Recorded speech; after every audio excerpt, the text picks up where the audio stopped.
Hey guys, I'm back with another Batmobile, and this time we're taking a look at the long-awaited Hot Wheels 150 scale Batmobile, better known as the Bat Tank from The Dark Knight Returns. Now, this is a surprising release for Hot Wheels because, outside of their 1/64 scales, most of the time they tend to stick with the TV and movie versions of the Batmobile. Now, there's only one official release of the Bat Tank that I'm aware of, so it's pretty cool that Hot Wheels decided to make one for us. This is just now starting to pop up here in the US, but it's still somewhat hard to find, at least in my area. It's in the standard packaging for all the 150 scale Batmobiles from Hot Wheels. And on the back, it shows some of the other Batmobiles in the line, and it also features the re-release of the Bat Cycle, or the Bat Blade, from the Batman and Robin movie. That one was also very hard to find, so if you're looking for this Bat Tank and you never had the chance to pick up the original Bat Cycle, you might consider getting the entire wave of the set. I've been waiting to pick up this Bat Tank for a long time, so let's get this one out of the package and take a closer look. Okay, so this is a great little interpretation of the Dark Knight Returns Bat Tank. Now, I say interpretation because I've heard some collectors complain or comment on it being all black as opposed to the original gray color that we see in the comic. I don't mind it being black, and it wouldn't be a stretch to say that it is a black vehicle and that the stylized look in Frank Miller's artwork makes it seem like a dark gray. But it does make me wonder if Hot Wheels would eventually release another version with that gray color. You never know. For a 150 scale, this Hot Wheels has a decent amount of weight. The main body is die-cast metal, but some of the parts, like the spine and the gears of the wheels, those are made out of plastic. The tread of the Caterpillar tracks is made out of this pliable rubber. And the front end with the cockpit is made from different grades of plastic. And the main hull is harder plastic, but the fins on both of the sides, as well as things like the weapons there, those details seem to be made from a slightly softer plastic. And the only real color is the light blue and the white that they've added for the headlights. Other than that, the entire vehicle is black. But the sculpting detail is great throughout. Just looking at all those gears and wheels, and of course the tread. You got the scales on the spine here, and you can see all of those bolts and rivets. The lines sculpted into the plastic and the metal of the body, it's all very consistent. And that continues all the way to the back. Now, there's not much sculpting detail on the underbelly.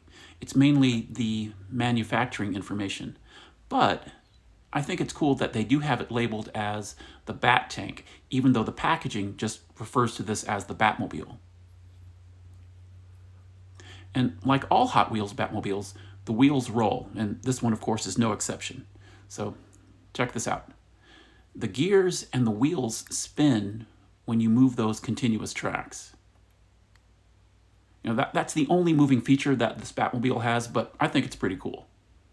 And, Hot Wheels did a great job with capturing the overall look of this tank because, as we know, Frank Miller's artwork is very stylized, but Hot Wheels was faithful at bringing that art style to life. Now, as I mentioned, this is part of their 150 scale line of Batmobiles, but it's obviously not an exact 150 scale. The design makes it bigger and heavier than some of the other Hot Wheels, but this tank is meant to be massive compared to some of the traditional Batmobiles. So let's do a few side-by-side comparisons so you can see just how it stacks up against some of the other sizes. The first comparison I want to do is with another 150 scale Batmobile by Hot Wheels. This one is labeled as the comic Batmobile, but I still haven't found the exact comic book that it comes from. You can see if we did have a Batman that was in scale with the Batmobile, then the Bat Tank isn't quite big enough. The Bat Tank isn't meant to be as big as something like the flying Batcave, but it is meant to be big enough to have a mini medical bay, bunks, as well as the space in the front canopy. It's drawn as this hulking vehicle that towers over a standard Batmobile. The next comparison I want to do is with the 1/64 scale Batmobile from Batman v Superman. Now, with this scale, we're getting a little closer in size. I still think that the Bat tank is not quite big enough, but it's close. I also wanted to compare these two because I always thought that the gray color of the Batmobile in Dawn of Justice was this nod to the gray of Frank Miller's Bat tank in The Dark Knight Returns. So, one more comparison, and you were probably expecting this one. This is the Bat tank from Eaglemoss. Now, these are typically listed as a 1/43rd scale, but since this Bat tank was a subscriber special, it's definitely a little bigger than the average Eaglemoss Batmobile. The Eaglemoss is about 6 inches or just over 15 centimeters long, while the Hot Wheels is about 3.5 inches or about 9 centimeters in length. I love the Eaglemoss, and what it lacks in terms of features and construction, it more than makes up for in detail. And I love the Hot Wheels as well because, unlike the Eaglemoss, it's more die-cast metal than plastic, plus it has the added feature of the moving tracks and tires. Both are fantastic for different reasons, and again, as far as I know, these are the only two official releases of the Bat tank. And if you know of any others, please let me know in the comments below. In closing, this is a great Batmobile from Hot Wheels. I mentioned earlier in the video that I thought this was a surprising release for them, but it is definitely a welcomed one. The construction is solid, and the details are fantastic. It would be great to see Hot Wheels release a gray version of this Bat tank, but I'd also love to see them venture off and do more 1/50 scale Batmobiles beyond what we see in the movies and the TV shows. And I think this Bat tank is a good sign that we could see more variety moving forward. You guys let me know what you think. As always, I appreciate your comments, and I appreciate you taking the time to like and subscribe.